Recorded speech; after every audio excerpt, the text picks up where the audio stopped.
नमस्कार। कोरोना महामारीका कारण विदेशमा अलपत्र परेका नेपाली स्वदेश फर्कन खोज्नु राज्यको संरक्षण र सहयोगको अपेक्षा गर्नु स्वाभाविक मात्र होइन, उनीहरूको अधिकार हो र नेपाल सरकारको दायित्व। सामान्य बेलाभन्दा संकटको बेलामा राज्यको सहयोगको बढी आवश्यकता हुन्छ, अपेक्षा हुन्छ। तर यो मुद्दामा हाम्रो सरकार संवेदनशील नै देखिएन।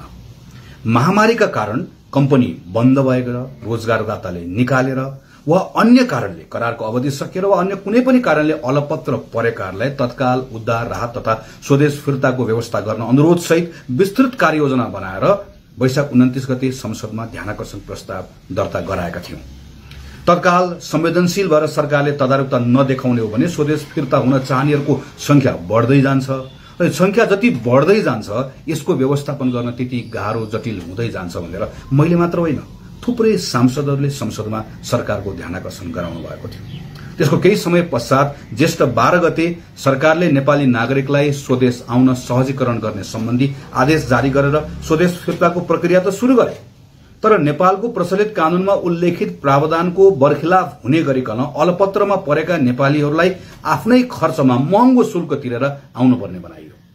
त्यसपश्चात यो विषयमा अदालतले बोल्यो। सम्मानित सर्वोच्च अदालतले विदेशमा अलपत्र परेका नेपालीहरू जसलाई रोजगारदाताले, कम्पनीले टिकट काटेर नेपाल फर्काउने अवस्था छैन, उनीहरूलाई कल्याणकारी कोषको रकम प्रयोग गरेर नेपाल आउने व्यवस्था गर्नु भनेर अन्तरिम आदेश नै जारी गर्यो। अन्तरिम आदेश जारी गरिसकेपछि सरकारले निर्देशिका बनायो। असार 29 गते बनाएको निर्देशिकाबाट आजसम्म एकजना श्रमिक पनि कल्याणकारी कोषको रकम प्रयोग गरेर नेपाल आएको अवस्था छैन। यस्तो किन भयो?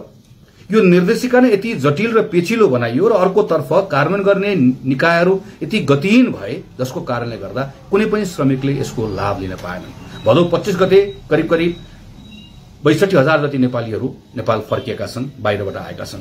केही सीमित बाहेक प्राय सबैजना आफ्नो खर्च गरेर फर्केका छन्। अझ त्योभन्दा कैयौं गुणा बढी श्रमिकहरू कहिले नेपाल फर्कन पाइएला भनेर कुरेर बसेका छन्। सामान्य हिसाबले पनि दैनिक 1500 जतिको श्रम स्वीकृति समाप्त हुन्छ। चैत्र 10 गते अन्तर्राष्ट्रिय उडान भइसके पछाडि हिसाब गर्ने हो भने करिब 2,60,000 श्रमिकहरूको श्रम स्वीकृति समाप्त भइसकेको छ। यो भन्दा बाहेक लकडाउन भन्दा अगाडिदेखि नै कम्पनीबाट निकालिएका टिकट काटेर नेपाल फर्कन चाहेकाहरूको यो सबै कुराहरू अनडकुमेन्टेडको संख्या जोड्यो भने त कति हुन्छ? स्वयं सरकारले नै करिब यो संख्या 8 लाख भएको अनुमान गरेको थियो। विविध कारणले गर्दा अनडकुमेन्टेड भएकाहरूको सबै उनीहरूको ठूलो संख्या छ। उनीहरू सबभन्दा बढी जोखिममा छन्। उनीहरूलाई निर्देशिकाले समेट्दैन। उनीहरूका लागि कुनै विशेष कार्यक्रम बनाउनु पर्ने, कार्ययोजना बनाउनु पर्ने। तर यी अनडकुमेन्टेडहरू हुन्, यिनका बारेमा कुनै चिन्ता लिनु पर्दैन भनेर सरकारले यिनीहरूको बारेमा कुनै पनि वास्ता गरेन। भारतमा अलपत्र परेका लाखौं नेपालीहरूको उद्धार र स्वदेश फिर्तीका सन्दर्भमा त केही नाकाहरू खुला गरेका छौं भन्ने भन्दा बाहेक अरू केही पनि भएन। न कुनै योजना छ, न कुनै सहयोग छ, न कुनै व्यवस्थापन छ। हप्तौं लगाएर हिँडेर सीमासम्म आएका मानिसहरूको व्यवस्थापन समेत पनि चासो राखिएन। उनीहरूले थप दुःख मात्र पाए। बरु सरकारले भारत बाहेक भनेर नीतिहरू बनाउँदै गर्दा भारतमा बसेका नेपालीहरूलाई दुःखमाथि दुःख थप्ने काम मात्र भयो।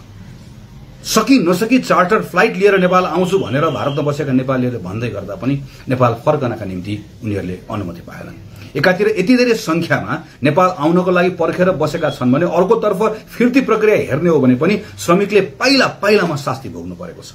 आफैले खर्च जोहो गरेर घर फर्कन खोज्दा पनि नेपाल आउनका लागि नाम टिपाएदेखि अवतरण हुने बेलासम्मको चरण हेर्ने हो भने श्रमिकले भोगेको झन्झट र दुःखले मन पोल्छ। नाम दर्ताको झन्झट, कहिले पालो आउँछ भनेर कुर्नुपर्ने अनिश्चितता, सीमित एजेन्सीका कारण टिकट काट्नका निम्ति कठिन, टिकट काट्न पर्यो भने महँगो टिकट काट्नु पर्यो, त्यो पनि ब्ल्याकमा काट्नु पर्यो, महँगो पीसीआर, त्यसपछि उडानको अन्योलता।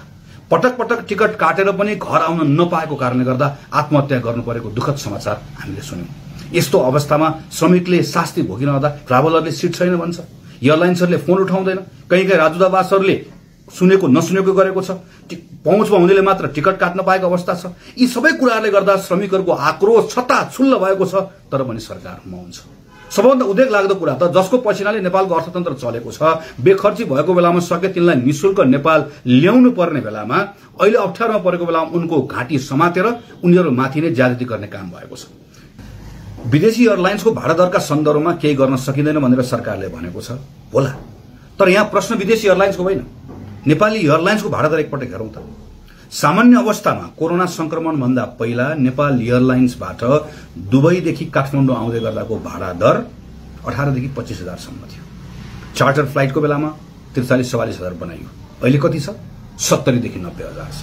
मलेसियाबाट काठमाडौँ आउँदै गर्दा कोरोना भन्दा अगाडिको सामान्य अवस्थामा 20 देखि 25 हजार, चार्टर फ्लाइट 50 देखि 51 हजार थियो भने अहिले कति बनाइएको छ? 70 देखि 90 हजार छ। नेपाल एयरलाइन्सकै भाडा दर यति महँगो भइसके पछाडि यही भाडा दर आधार बनिहाल्यो नेपालका अरू निजी एयरलाइन्सलाई वा विदेशी एयरलाइन्सलाई भाडा दर महँगो बनाउनको लागि। त्यसैले त अबुधाबीदेखि काठमाडौँसम्म हिमालयन एयरलाइन्सको 20 देखि 25 हजार थियो पहिला। चार्टर फ्लाइट हुँदै गर्दा 43-44 हजार, अहिले कति छ? 75 देखि 80 हजार। एयर अरेबियाको शारजादेखि काठमाडौँ पहिला 18 देखि 25 हजार, चार्टरको बेलामा 43 देखि 44 हजार भएकोमा अहिले 90 हजार देखि 1 लाखसम्म भाडा दर पुर्याइएको छ। श्रमिकहरूले पाएको दुःख, उनीहरूमाथि भएको शोषण, यसको सूची लामो छ। यही भएर नै हो श्रमिकहरूको आक्रोश चुलिएको। यही भएर नै हो अनेकन देशहरूमा श्रमिकहरूको आक्रोश सड़कमा पोखिन थालेको। सरकारले श्रमिकहरूको यस्तो मनोदशा बुझेर आफ्नो गल्तीहरू सच्याएर नयाँ ढंगले काम गर्न प्रारम्भ गर्दछ भने स्थिति नियन्त्रणमा आउन सक्छ। होइन भने स्थिति हातभन्दा बाहिर जान्छ। यस्तो अवस्था नआओस् भन्ने हामी चाहन्छौं। त्यसैले श्रमिकहरूको राहत, उद्धार तथा उनीहरूको घर फिर्तीका सम्बन्धमा केही विषयहरूमा गम्भीरतापूर्वक सरकारको ध्यान आकर्षण गराउन चाहन्छौं। केही दिन अगाडि पर्यटन मन्त्रीले भन्नुभयो, सम्माननीय प्रधानमन्त्रीजी, उपप्रधानमन्त्रीसँग बसेर हामीले निदो गरेका छौं, अब हामी उडानको संख्या बढाउँछौं। उडानको संख्या बढाउने मात्र होइन, कार्ययोजना बनाउनुस्। कुन देशमा कहिले कतिवटा उडान जान्छ, प्रत्येक श्रमिकले अगाडि नै जानकारी पाओस् कि मेरो घर फिर्ता हुने दिन यो दिन पर्छ, तिथिमिति थाहा पाओस् र सजिलोसँग उसले आफ्नो घर फिर्ता हुने अवस्था बनोस्। यो निर्णय कागजमा मात्र सीमित नहोस्। कम्पनीले आफ्नै खर्चमा पठाउन चाहेकालाई प्राथमिकतामा राखेर उडानको अनुमति दिने भनेर भन्नुभएको छ। यो पहिले गरिनु पर्थ्यो। पहिले यस्ता थुप्रै प्रस्तावहरू आएका थिए, पहिला गल्ती गरियो। अब निर्णय भएको छ यो गल्ती नदोहोरियोस्। अलपत्रमा परेका श्रमिकहरूलाई कल्याणकारी कोषको रकम प्रयोग गरेर उद्धार गर्ने भनेर भनिएको छ।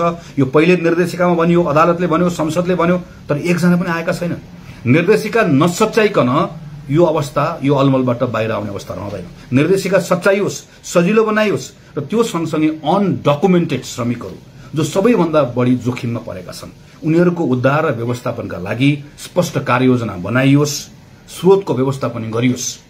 तपाईहरुसँग आग्रह गर्न चाहन्छु, नेपाल एयरलाइन्सले भाडा दर तत्काल घटाओस् र सामान्य अवस्थामा पहिला जति भाडा दर छ त्यो भन्दा महँगो नगरिकन ल्याउने अवस्था बनायो भने अन्य एयरलाइन्समाथि दबाव पर्छ। उनीहरू पनि भाडा दर घटाउन बाध्य हुन्छन्। भाडा दर घटाउने मात्र होइन, ब्ल्याकमा टिकट किन्नुपर्ने अवस्था छ।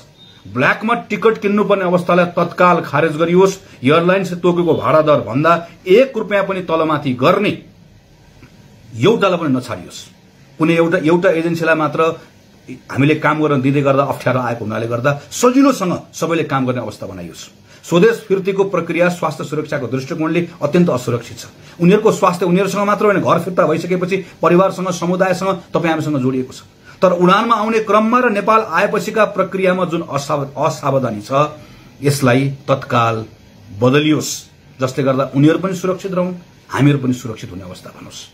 हामी महामारीमा छौं भनेर उम्कने सुविधा कसैलाई पनि छैन, सरकारलाई पनि छैन। हिजो उनीहरूको पसिनाको मूल्यमा गर्व गर्ने अनि आज संकटमा परेको बेलामा उनीहरूको आँसुमा असंवेदनशीलता देखाउने छुट कसैलाई छैन। जन सरकारलाई त छँदै छैन। श्रमिकहरूको पक्षमा सरकारले काम गरोस्, निर्णय गरोस्, हाम्रो सदा साथ र सहयोग रहन्छ।